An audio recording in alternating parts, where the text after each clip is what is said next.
Bom dia, meus caros, tudo bem? A gente vai dar prosseguimento aos estudos de redação, abordando coordenação e subordinação. Dessa maneira, nós vamos tratar de uma visão global do texto dissertativo e argumentativo, mas particularmente focando no critério 1 e 4. É, então, o propósito da aula de hoje é demonstrar como há relações de coordenação, por exemplo, entre os parágrafos, entre os argumentos, e como a subordinação ela é recomendada, por exemplo, para ideias que são intraparagrafais, ou seja, aquelas dentro do parágrafo. Então, se preparem que a gente vai começar. Bora lá! Embora eu acredite que todos vocês já dominem bem os conceitos de coordenação e subordinação, eu gostaria de retomá-los e até direcioná-los para a aula de hoje, conceituando-os de início. Então, tá bom. A coordenação é aquele processo sintático que envolve equivalência de termos. Então, quando a gente fala de coordenação, a gente pode falar, às vezes, de coordenação entre termos, entre nomes e de orações. O que me interessa hoje é, sobretudo, de orações, que são aquelas que envolvem processos verbais. A gente sabe que cada oração é caracterizada pela presença de um verbo e que a relação entre essas orações é que vai definir o período composto por coordenação ou subordinação. Pois bem, a coordenação, então, ela propõe uma espécie de paralelismo, uma vez que você tem juntos termos equivalentes, daí, inclusive, eu afirmar nesse slide aí que há uma estrutura sintático-gramatical de equivalência. Equivalência que vem expressa pela palavra mesma. Então, na coordenação, nós temos termos iguais. Outra coisa que é importante é que na coordenação nós temos um encadeamento de ideias. Ou seja, você tem ideias que elas são independentes, mas que elas são encadeadas por meio de conjunções coordenativas, ou, como expresso aqui, conjunções coordenadas. O oposto vai ocorrer, obviamente, na subordinação. Na subordinação, nós teremos, então, uma relação de desigualdade. Nesse sentido, então, você vai ter uma relação de dependência, em que há uma oração principal e vai haver também uma oração subordinada, daí esse nome.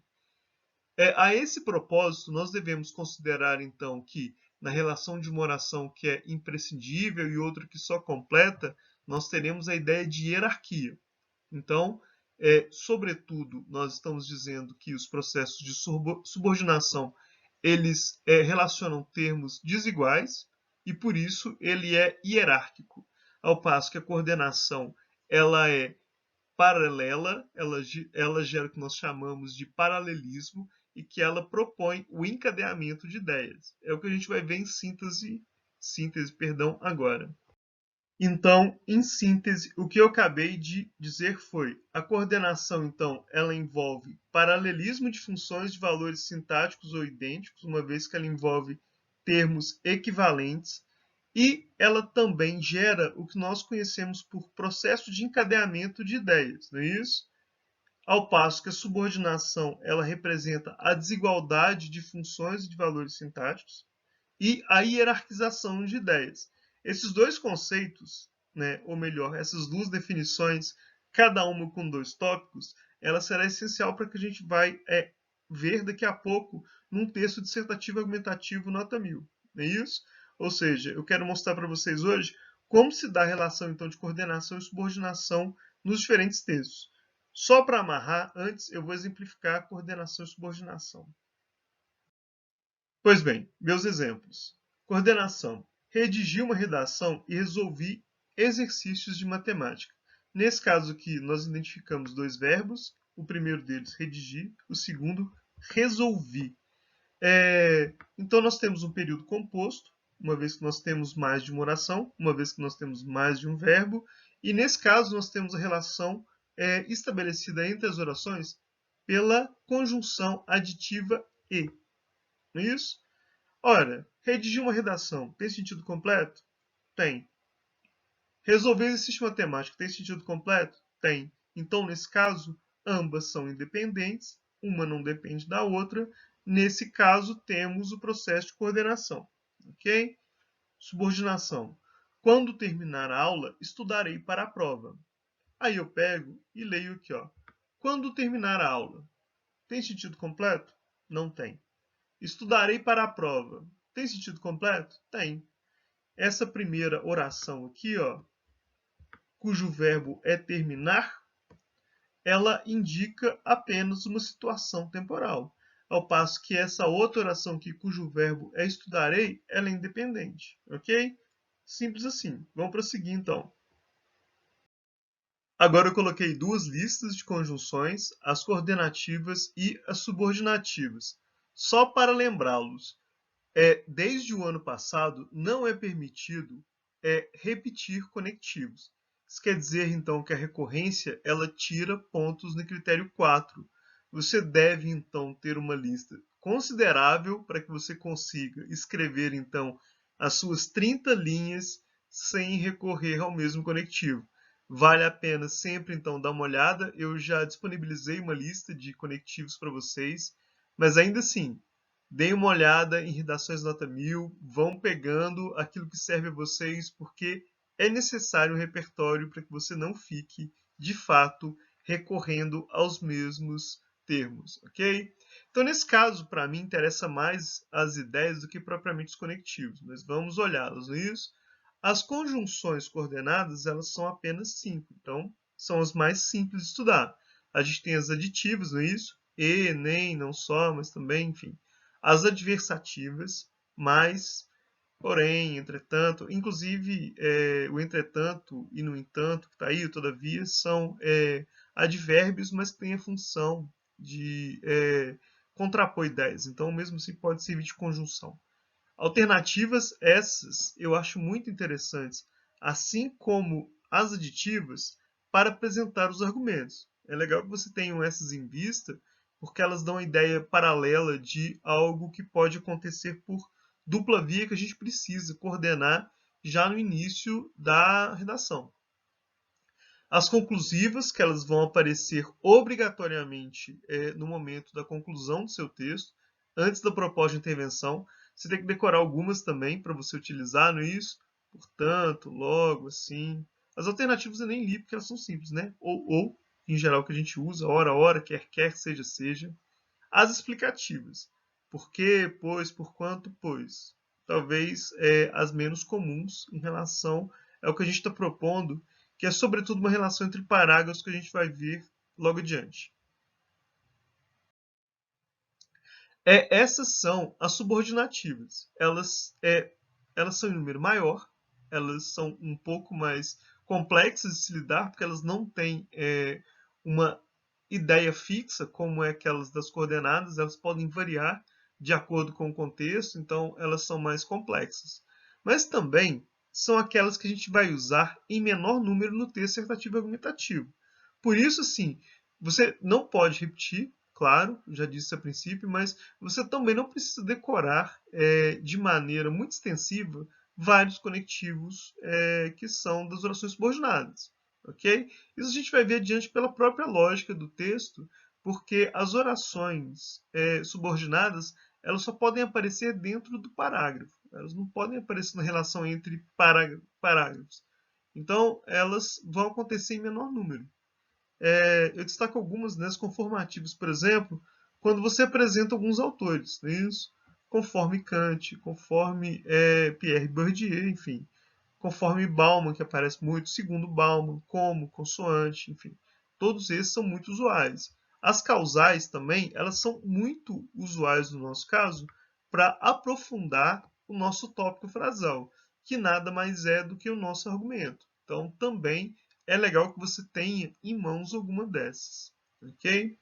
Comparativas são muito legais para a introdução do texto, porque você pode comparar tempos históricos, você pode comparar relações que elas são, por exemplo, espaciais do Brasil em relação à Europa, do Brasil em relação aos Estados Unidos. Então você vai ter uma série de conjunções que elas vão cumprir especificamente essa função. E assim por diante, eu vou avançar para que nós não nos estendamos muito nesse tópico, mas antes, olha só, essas aqui vocês também devem saber. Elas são essenciais para a proposta de intervenção que envolve uma finalidade. Nesse caso aqui, finalidade é como se fosse propósito, né? Não tem nada a ver com final. Então, você tem que pensar que, na hora de apresentar a sua proposta de intervenção, especialmente a finalidade, você pode usar a fim de quê, para quê, são legais também. Mas avancemos agora para o nosso debate específico. Pois bem, mas para que servem então os conceitos de coordenação e subordinação ligados ao texto dissertativo e argumentativo? Para que então estudarmos os conceitos que nós vimos a princípio e até mesmo aquelas listas que nós vimos agora? Ocorre o seguinte: no texto dissertativo e argumentativo, você vai ter que seguir uma lógica muito peculiar que ela é obrigatória. Então, assim, nós sabemos, por exemplo, que alguns termos eles são impossíveis de serem subordinados. Ao mesmo tempo, nós sabemos que você tem a coordenação que ela é bem-vinda em certos lugares, mas em outros nem tanto. Nesse sentido, eu coloquei aqui uma organização muito simples, assim, a propósito da coordenação e da subordinação. Por exemplo, nós sabemos que há um encadeamento de ideias que ele perpassa todo o texto, que ele só pode ser feito por meio da coordenação. Como isso acontece? Ora essa, nós sabemos que com o projeto textual estabelecido desde 2018, nós temos, por exemplo, que dar a síntese dos argumentos já na introdução. Os argumentos, por sua vez, eles são independentes, ou seja, eles representam ideias próprias a respeito da tese que se desenvolveu por seu turno, que é do tema de redação. Então, quando você vai estabelecer a ligação entre esses argumentos, você não pode fazê-lo, por exemplo, como você faria com a subordinação. Ou seja, um argumento não pode nunca depender do outro. Entende? Eles têm uma equivalência sintática, semântica. O que isso vai provocar, então? Primeira coisa que ela é lógica, né? Você vai precisar de conectivos que eles são coordenativos para que você possa, então, encadear os dois argumentos. Ainda mais, quando a gente pensa em paralelismo, é legal que ambos tenham uma estrutura análoga, parecida, não é isso? Se tem lá artigo definido, substantivo e tem um adjetivo, é legal que você cumpra a mesma etapa nos dois enunciados que são ligados pela conjunção. Ora, se a gente está dizendo que eles são equivalentes, que eles se parecem, eles têm a mesma função sintático, a mesma função gramatical e até mesmo semântica, poxa, é legal que eles sejam parecidos, que eles tenham pelo menos a mesma extensão. Mas retomando o que eu estava dizendo, pensando ainda na economia do texto, você tem que ir lá, então, você dá o assunto, a tese, tem que apresentar os dois argumentos, por meio da coordenação. Quando você vai desenvolvê-los ao longo do seu texto, eles só podem aparecer de forma coordenada. Isso é o mais interessante porque os dois argumentos, no mínimo dois argumentos, podem ser três, eles devem relacionar-se entre si. Os parágrafos, inclusive, né? Então você tem que fazer uma ideia de ligação. Por isso, a coordenação é importante quando ela dá a ideia de encadeamento. Ou seja, esse encadeamento é entre as ideias que você dispôs a princípio e que elas prosseguem no desenvolvimento. Então você tem que criar, por meio da coordenação, justamente esse elo de ligação que ele propõe um desenvolvimento que ele é independente, mas ao mesmo tempo interligado. Claro, isso só pode ser feito por meio da coordenação, porque a subordinação ela colocaria ainda no corpo do texto, iniciando os parágrafos de desenvolvimento, uma relação de dependência de um em relação ao outro. Entende? Agora, o que vai acontecer e qual a importância da subordinação? Ainda que ela não apareça no começo de alguns parágrafos, ela é essencial, por exemplo, para que você construa e você crie elos de ligação entre citações e tema de redação, às vezes, por exemplo. E para que dentro do próprio parágrafo você consiga o encadeamento de ideias. A gente viu, por exemplo, que você tem a consecutiva, que dá a ideia de continuação de ideias, enfim, você coloca às vezes a ideia de um autor, né, como oração principal, e coloca como subordinada aquele elo que já liga o seu texto ao tema de redação. Entende? Eu vou mostrar para vocês, para dar corpo nisso, numa redação nota 1000, mas, a princípio, a disposição de ideias é essa, ok? Você vai ter a coordenação, então, que ela liga termos independentes. Aí você vai ter que ter sempre em mente quais termos são esses. Eles são, sobretudo, argumentos, sejam eles dentro de um parágrafo ou mesmo entre esses parágrafos, né? Do início, do desenvolvimento e do fim. Outra coisa, a subordinação, outra coisa que eu disse e não completei outra coisa. Esses parágrafos eles são independentes.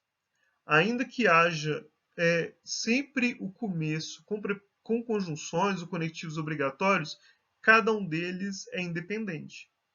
Ainda que no desenvolvimento os parágrafos eles deem a ideia de encadeamento, que é diferente, por sua vez, de subordinação. E a subordinação é importante porque ela cria, dentro de um mesmo parágrafo, uma relação de ideias que são principais e outras que são secundárias, né? Nesse caso, a gente costuma colocar o tema de redação como ideia principal e como secundárias as ideias que são embasamento, enfim, que são aqueles elos que a gente utiliza, né, como informações para pontuar no critério 3. Mas vamos prosseguir e vamos mostrar como é que funciona. Redação de Luísa Souza Lima Leite. A revolução técnico-científica informacional, iniciada na segunda metade do século XX, inaugurou inúmeros avanços no setor de informática e telecomunicações.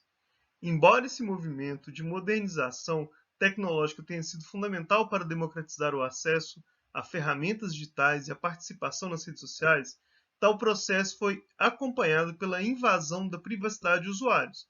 Então, olha só, a princípio, eu gostaria de ressaltar, claro, você tem aqui o E, que ele, nesse caso, ele não interliga orações, mas ele é coordenativo, mas o destaque está aqui no embora, ó, que começa uma oração concessiva. Nesse sentido, a gente tem, então, nessa oração, uma ideia secundária. Vamos ver qual ideia secundária é essa. Embora esse movimento de modernização tecnológica tenha sido fundamental para democratizar o acesso a ferramentas digitais, aqui a gente tem outro elo de ligação, e a participação nas redes sociais, tal processo foi acompanhado pela invasão da privacidade dos usuários. Então, olha só que legal. Essa aqui é a ideia principal. Ou seja, a gente está tratando aqui de um período subordinado. A ideia principal, então, é que o processo foi acompanhado pela invasão de privacidade dos usuários. E a informação secundária, começada aqui, é a modernização tecnológica. Tá vendo? A gente está falando aqui de um aspecto que ele se dá entre um parágrafo. Vou continuar. Em virtude do controle de dados efetuado por empresas de tecnologia, tendo em vista que o uso de informações privadas de internautas pode induzi-los a adotar comportamentos intolerantes ou a aderir a posições políticas, é imprescindível buscar alternativas que inibam essa manipulação comportamental no Brasil. Qual é o foco da minha explicação? Eu disse para vocês que a coordenação ela serve para ligar dois argumentos. Onde estão esses argumentos aqui, então? Eles estão coordenados por meio do ou, que é uma oração coordenada alternativa. Quais são esses termos, então? Comportamentos intolerantes, que é o primeiro argumento aqui, ó. E o outro, posições políticas, aderir a posições políticas. Perdão, gente, eu deixei de fora o verbo aqui, ó. Tem um verbo no infinitivo, adotar. Ótimo, inclusive, nota o seguinte, quando eu digo paralelismo de estruturas, é isso aqui, ó. Você tem o adotar, um verbo no infinitivo, comportamentos intolerantes. Olha só como que é o paralelismo. Aderir a posições políticas. Então, assim, você não só tem dois argumentos relacionados por meio de uma coordenação, mas como você tem uma equivalência e até mesmo uma extensão desses termos, que ela é muito parecida, ela é muito semelhante. Tá vendo? Isso aqui é uma estrutura paralela, semelhante. Vou continuar.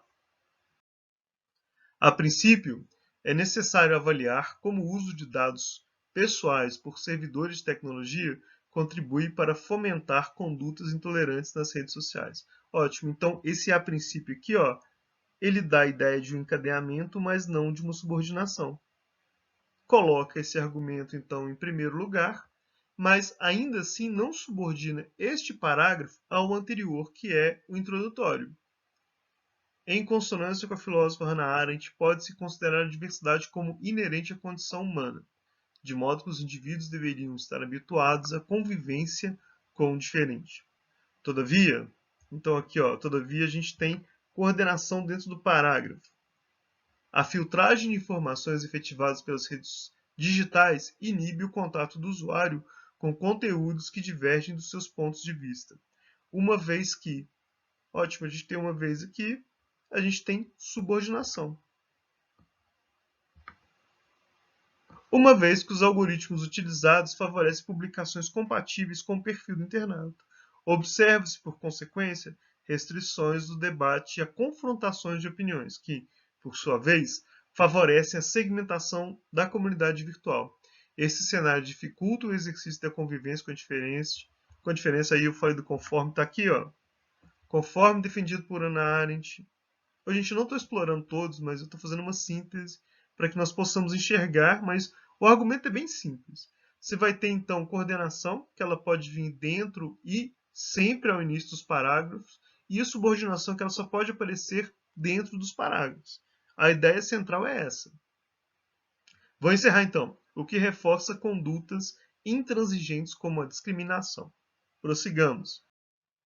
Em seguida, então ótimo aqui, ó. Há um encadeamento, mas não há uma subordinação. É esse o princípio que a gente está falando de coordenação versus a subordinação. Em seguida, é relevante examinar como o controle sobre o conteúdo é veiculado em sites, sobre o conteúdo que é veiculado em sites favorece a adesão dos internautas a certo viés ideológico.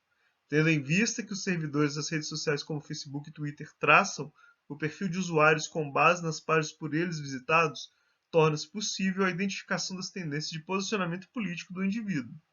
Em posse dessa informação, as empresas de tecnologia podem privilegiar a veiculação de notícias, inclusive daquelas de procedência não confirmada, com o fito de reforçar as posições políticas do usuário ou ainda modificá-las para que se adequem aos interesses da companhia. Constata-se, assim, a possibilidade de manipulação ideológica na rede. Ok? Gente, então, olha, meu ponto está aqui no começo, eu vou insistir. Hoje, meu objetivo é mostrar, sobretudo, as relações que se dão exteriormente ou interiormente aos parágrafos. Por fim, já começa com portanto. Nada mais óbvio, né? O portanto, então, ele cumpre a função, obviamente, de um elo final não subordinativo, ou seja, esse último parágrafo ele é relacionado a todos os demais de maneira independente. Isso é o raciocínio básico que a gente viu hoje. Eu vou ler o último parágrafo só para nós encerrarmos, né, o texto, só falta esse mesmo, mas o raciocínio está muito fechado nessa altura. Portanto, fica evidente a necessidade de combater o uso de informações pessoais por empresas da tecnologia. Para tanto, é dever do Poder Legislativo aplicar medidas de caráter punitivo às companhias que utilizarem dados privados para filtragem de conteúdos em suas redes. Isso seria efetivado por meio da criação de uma legislação específica e da formação de uma comissão parlamentar, que avaliará as situações do uso indevido de informações pessoais. Essa proposta tem por finalidade evitar a manipulação comportamental dos usuários e, caso aprovada, certamente contribuirá para otimizar a experiência dos brasileiros na internet. Apenas uma nota final, né? Nós vimos hoje que a coordenação estabelece uma ligação de termos independentes, que eles às vezes precisam ser necessariamente tornados independentes, como no caso do argumento, que a coordenação ela é utilizada não só dentro dos parágrafos, mas também para iniciá-los, exceto o primeiro, né? Todos os demais eles devem começar com algum tipo de conectivo. E nós vimos que a subordinação, por sua vez, ela ocorre no texto dissertativo argumentativo somente dentro de um mesmo parágrafo. Por fim, vamos seguir a lógica, né? Nós sabemos que um texto ele pode ter duas propostas de intervenção, porém devem ser ambas completas e independentes. Nesse caso, depois da aula de hoje, eu acho que já fica explícito que na ligação entre as propostas de intervenção, você vai utilizar algum conectivo que lhe dê ideia de coordenação, nunca também de subordinação. Por hoje é isso, meus caros. Espero que tenha sido útil a aula e qualquer dúvida, vocês entrem em contato comigo. Um abraço.